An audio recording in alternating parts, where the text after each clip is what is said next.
இந்த வருஷம் 10th public exams எழுதின ஸ்டூடெண்ட்ஸ்க்கு எல்லாமே ஒரு ஹாப்பி நியூஸு. என்ன அப்படின்னா 26/3/2024 தமிழ் எக்ஸாம் எழுதி முடிச்சிருப்பாங்க இல்லையா. அந்த தமிழ் எக்ஸாமில் ஒரு கேள்வியில் பிழை இருந்ததுன்னு சொல்லி அந்த அட்டன் பண்ணவங்களுக்கு ஃபுல் மார்க் கொடுத்துடலாம் அப்படின்னு சொல்லிட்டு தமிழ்நாடு அரசு தேர்வுகள் இயக்ககம் அறிவிச்சிருக்காங்க.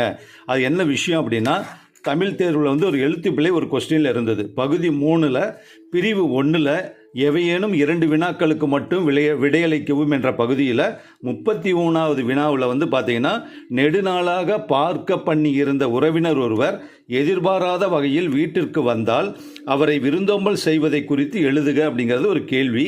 அதில் பார்த்தீங்கன்னா முதல் லைனில் நெடுநாளாக பார்க்க பண்ணி இருந்தன்னு இருந்தது கொஸ்டினில். ஆனால் ஆக்சுவலாக அது என்ன இருக்கணும்னா எண்ணி இருந்த அப்படின்னு இருக்கணும்.